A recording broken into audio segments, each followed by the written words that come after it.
Welcome to Jefferson Patterson Park and Museum's second ever virtual speaker series. Tonight we have two incredible speakers, Theresa del Ninno and Joanne Murray. First, we'll hear from Joanne Murray, a senior project architect with 52 years of experience in the design of educational and institutional buildings.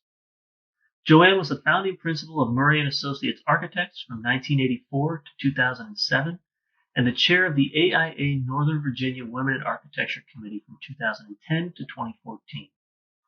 Joanne and her firm have been the recipients of a number of awards, including the prestigious AIA Northern Virginia Service to the Chapter Award given to her in both 2014 and 2017.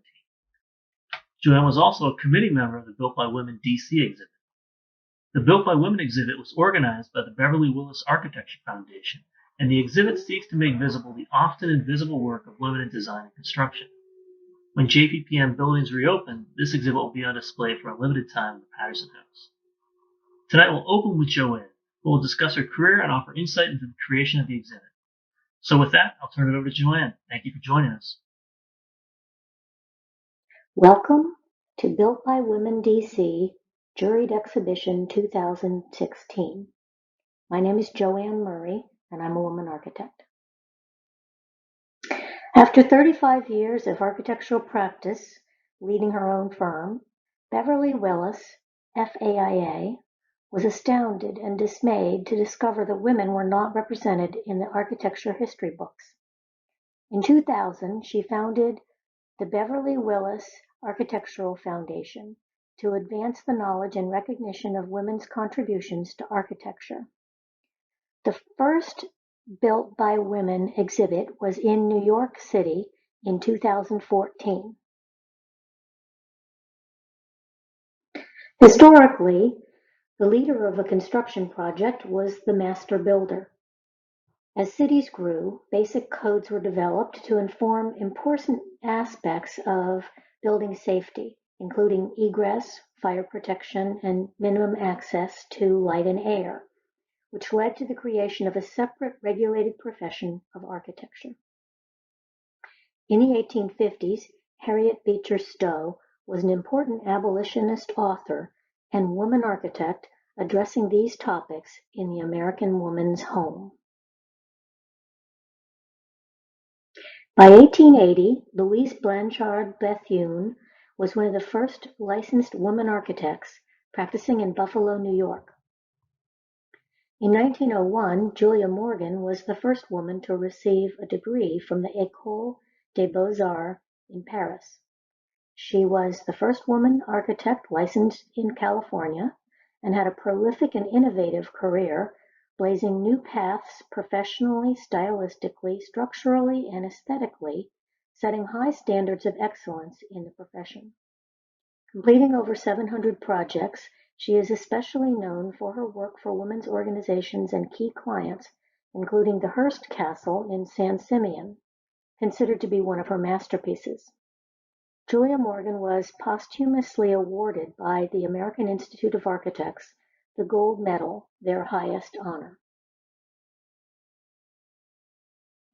There were many interesting women practicing as architects and designers during the first half of the 20th century. Marion Mahoney Griffin was the first employee of celebrated architect Frank Lloyd Wright. Over his career, Frank Lloyd Wright employed 100 women. Another was Gertrude Sawyer, who designed the Jefferson Patterson Mansion, as you will see in the BXW exhibit.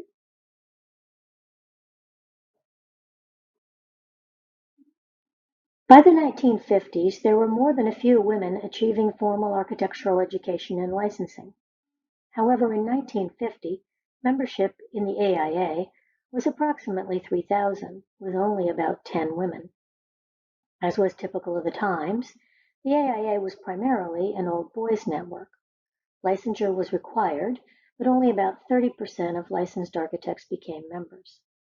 By the late 1960s, the numbers had increased, but still the percentage of women members was under 3%. The Harbor Place development by Clotilde Smith, FAIA, is in the BXW exhibit. In the post-war 1950s, she worked for the Department of Housing and Urban Development and laid the groundwork for one of the first urban renewal projects in the country, located in southeast Washington, D.C. In 1960, she started her own firm and designed most of that area. She employed 6 architects who went on to be the best designers in 1960s D.C. The baby boom entered college in the mid-60s. In 1967, the University of Maryland started a new school of architecture. I was in its 3rd graduating class. 60 students started, with 4 women. Only 23 graduated, including the original 4 women. We attribute this to our grit and perseverance. We are not going to let anybody tell us we could not be architects. As we all moved up the ranks, many of us realized that the AIA was the gateway to professional development and recognition. In 1979, I lived in Old Town Alexandria, Virginia, and worked for a large regional AE firm where I joined AIA Northern Virginia. I can still remember being the only woman in a room of 400 architects. Susan Maxman, FAIA, became the first AIA national president in 1992. After 7 years' experience, I started my own firm in Old Town Alexandria in 1984 with a very unexpected small inheritance from my godfather, who was a disabled veteran. In homage to my godfather, I pledged to provide architecture for people with disabilities. One of my first projects was an addition for gifted and talented students and for students aged 6 months to 4 years old and their parents who needed special instruction in order to confidently matriculate into kindergarten. This involved classrooms for occupational and physical education, hearing and speech training. About this time, the Americans with Disabilities Act was enacted. I incorporated as many items as I could in every project. From 1990 to 2006, my firm, working for Montgomery County Public Schools, Frederick County Public Schools, and Prince George's County Public Schools and Park and Planning Commission, did $18 million worth of ADA construction. I specialized in the design of educational facilities. I chose this focus not only because I had this experience at the firm where I had previously worked, but also because I found that most of the clients and users were women. Plus, the local governments provided a steady income and were very supportive of women and minorities. My work is not in the BXW exhibit. However, in 2006, I won Best Institutional Project from the Associated Builders and Contractors Association for Suitland Elementary School in Prince George's County. The school was highly sustainable and had many features for students with disabilities. In 2008, I moved on to HDR architecture. For the past 12 years, I've spent leading extremely large government projects. Finally, I joined AIA Northern Virginia Women in Architecture Committee. AIA Northern Virginia is one of the largest AIA chapters in the country at 1,100 members. They have had at least 6 women presidents, including Valerie Hassett, FAIA, Marlene Shade, AIA, Theresa Del Nino, AIA. AIA Virginia, the state organization, also has had many women presidents, including Valerie Hassett, FAIA, and Beth Reeder, FAIA, is the current president. AIA Northern Virginia Women in Architecture has been a great springboard to leadership. From 2010 to 2014, I was chair of Women in Architecture Northern Virginia. In 2009, the first Women's Leadership Summit was hosted by AIA National. This biannual event started in 2009 with about 150 attendees. WLS 2017 in DC had 450 attendees. WLS 2019 Minneapolis had over 700 attendees, including several men. The AIA currently has membership of about 19,000 people, of which 3,400 are women architects, which is about 18%. I met Beverly Willis in 2004 at the 2004 AIA convention when the Beverly Willis Architectural Foundation was in its infancy. She attended and often spoke at all of the AIA WLS events. Jury competitions represent a higher level of accomplishment than general exhibitions, as their jury members are esteemed practicing architects and scholars. Many women architects compete in prestigious juried architectural competitions, including local, state, and national AIA, as well as the Pritzker Prize. However, there were no juried exhibitions specifically for women architects until Beverly Willis provided Built by Women. When I learned that BWAF's next Built by Women juried exhibition was going to be held in DC in 2016 at the National Building Museum, I quickly joined the committee. AIA Nova was able to store the exhibit, and it became a central showcase at the WLS 2017 DC.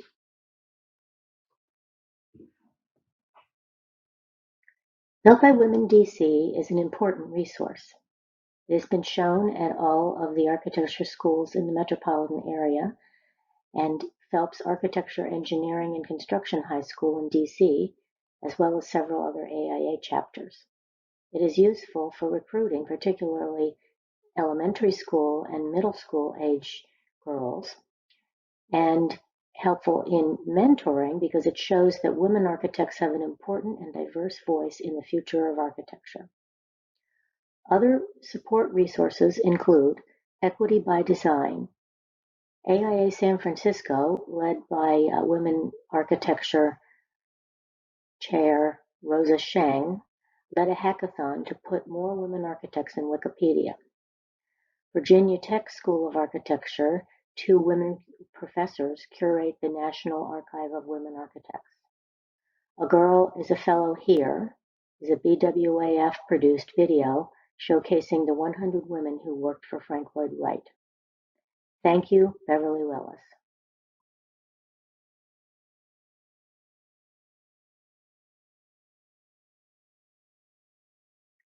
Next up, we have Theresa Del Ninno.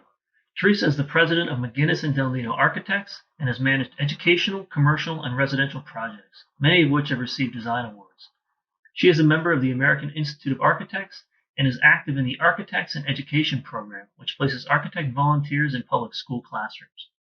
Recently, Theresa's work at the Old Town Youth Center was featured in the Built by Women exhibit. Tonight, Theresa will discuss her work with a focus on her firm's culture and projects. Theresa, thank you for joining us. Hello, I am delighted to have my work recognized by the Beverly Willis Foundation and featured at Jefferson Patterson Museum, a complex designed by Gertrude Sawyer. I'd like to share a bit of my personal experience in my work as a woman in architecture. I'm from Duluth, Minnesota, the port city of Lake Superior. At the turn of the century, the port had surpassed New York City in trade, and the city had more millionaires per capita than any other city in the United States. And these millionaires spent their fortunes on architecture. Although I didn't play with erector sets growing up, I was enveloped in a rich, built environment that had greatly influenced my career. I attended the University of Notre Dame as the 5th class of women to enter the university, and upon graduation, I returned to Minnesota, where I began working and raising 3 children. I also had overseas experience that had given me a unique perspective in the design and construction techniques in other cultures. In 2000, I began working at BMK Architects in Alexandria, Virginia, and have since grown into the position of president of this company. Being a woman in architecture has very few advantages, but there were a couple of instances where my gender was to my advantage, and I wanted to show these 2 to you. About 15 years ago, I had a call from the Catholic Diocese of Arlington, and they were looking for a Catholic woman architect to design their cloistered convent for the Dominican sisters as they began to open the new high school, Paul VI, in Woodbridge, Virginia. Since then, we've been working with the Arlington Diocese, one of our best clients, and we're currently finishing 2 large high school renovation and addition projects. What you're seeing here is an image of the new narthex addition that we designed for the Church of the Nativity. It's made out of blue limestone and wood ceilings. Several years ago, I was approached by Ellen Vlasic, a very entrepreneurial woman who had an idea of developing a high-end 2-story salon and day spa in Alexandria, Virginia. She had mistakenly thought that I might have had firsthand knowledge of a spa given that I was a woman. I think she may have selected us because I had shared with her my view that the architecture design process should be like getting a great haircut, that people should come in, enjoy a pleasurable experience, and leave feeling refreshed with a great design. I'm quite involved in the AIA Women in Architecture Committee. I believe that women, to be successful in their profession, need to bring projects into their offices and to retain clients. Once the salon and day spa was completed, I invented the charity spa night to help women network with their peers in other industries while enjoying mini spa treatments. Ellen, who was a survivor of breast cancer, had a charity, the National Breast Center, that we donated all the proceeds to these events over several years. Our design studio designs a variety of project types, including a few residential projects. The house on the Potomac demonstrates our commitment to sustainable design. This project had very limited impact on the site, keeping all of the existing trees and really working on top of an existing building foundation. It also is very conscious about stormwater management with the vegetated roofs on the long shed roofs that face north. The building is very energy efficient. This house is on the Potomac, not far from Jefferson Patterson Museum, just south of Leonardtown, Maryland. The great preponderance of our work involves educational projects, a project type I'm personally very passionate about.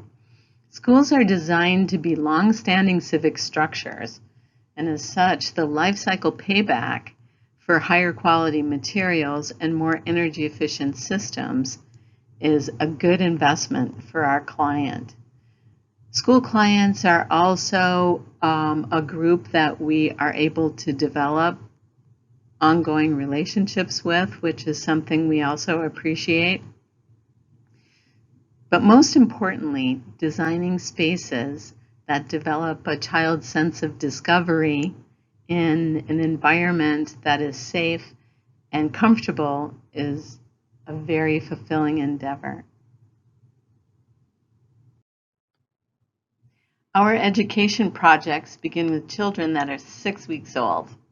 Having quality daycare is key for architects that are caregivers to succeed in their career. Loudoun Valley Community Center was built in 1920 as one of the first elementary schools in Loudoun County. This historic renovation project involved the repurposing of the school into a community center that included a fitness center, meeting rooms, offices, but predominantly preschool classrooms. Each one of the classrooms had a unique loft designed into it. The classroom that you're currently looking at has a 2-story loft that was taken from a corridor that was no longer needed behind the classroom. And these spaces give children an elevated perspective of their classroom and different scaled spaces to play with. The next few slides, I'll be discussing Gaithersburg Old Town Youth Center, which is a new building. This is the building that is included in the Built by Women exhibit. The city of Gaithersburg had wanted an after-school center that had a music recording studio, along with the other elements of their after-school centers, including a computer area, arts, a game room, and area for quiet study.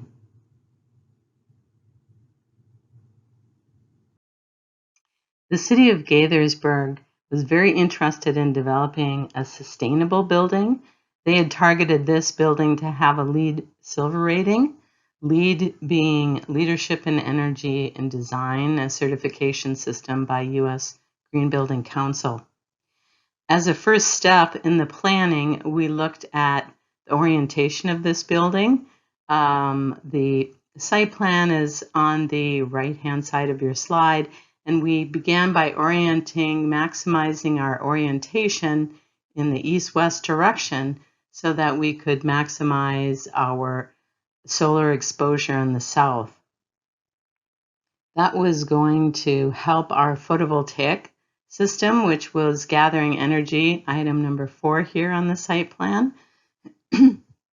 And we are generating energy on site. We also have vegetated roofs that are providing slowing stormwater runoff.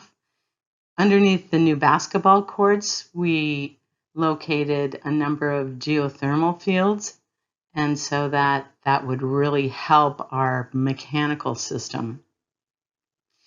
Along with the building orientation in terms of maximizing our solar exposure, we're also interested in orienting the building's programs.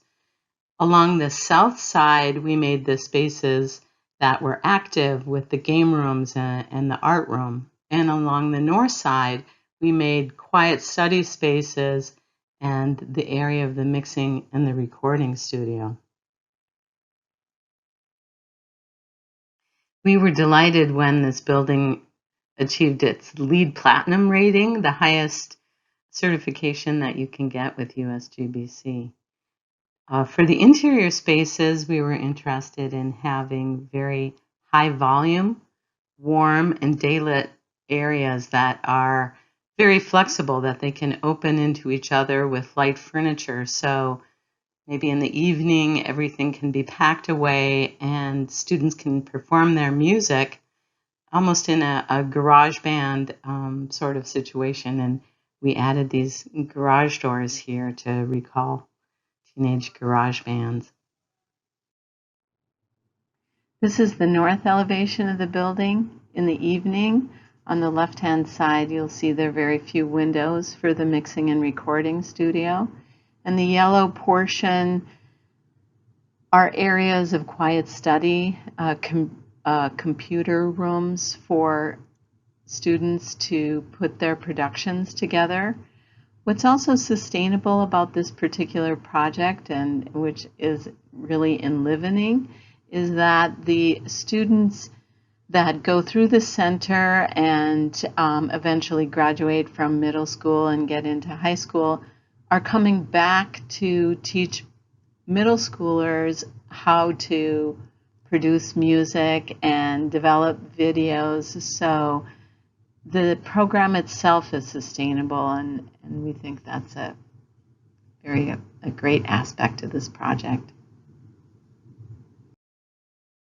I actively pursue community service opportunities. This is our submission for the local construction competition. It's called a Pepper for the People, and we're able to donate thousands of cans to our local food bank. This gives an opportunity for other people in the office to really take a firm lead in management.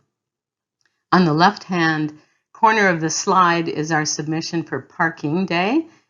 We had transformed several parking spaces in the city of Alexandria into a wharf that people could step into for a day, and that was really fun. It was right in front of our office.